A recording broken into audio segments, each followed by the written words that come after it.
And most of my Honda vehicles had an alternator failure at about 120,000 miles. So I am right now at 130,000 on this vehicle.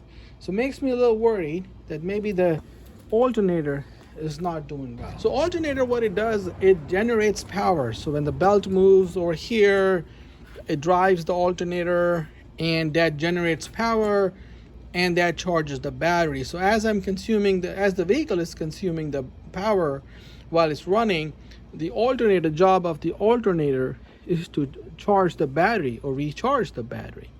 So if the alternator is going bad, it's not charging the battery. Now that the car has had at least a few instances of the power cut off completely while I'm driving, I want to check to see if there's any issue with the electrical system, which is the power system, starting from the battery.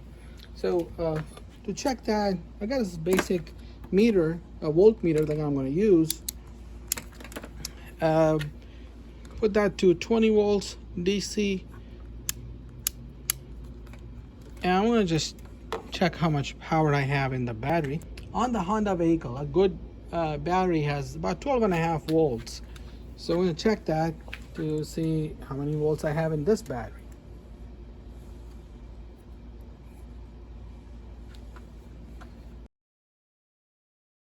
So this is good. At least 12.6 is pretty good, which is there's no issue with the battery, even though it's a few years old. So we're going to check the alternator.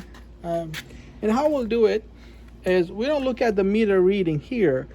A good battery has 12.5 volts. So alternator got to give more power to keep the battery charged. Typically around 14 volts, 13.2 to 14.5 volts. So we'll see. Let me start the car.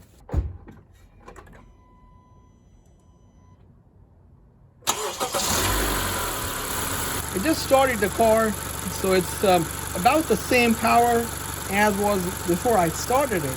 But there's no load on the car right now. It's just not consuming the battery power right now. So let me go and do that and see if that makes the alternator kick in to start charging the battery.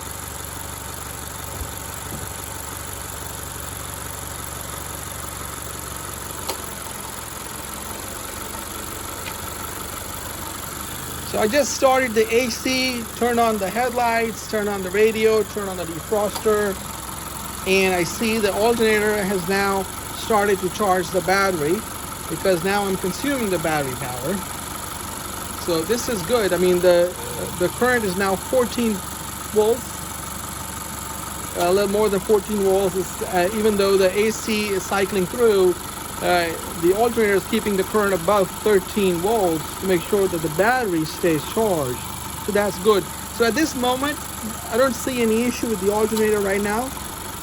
Maybe there was a loose connection on the battery terminal that stopped the power to the car. But as far as alternator goes, looks pretty good. So no need to change the alternator, at least at this time. Thanks for watching.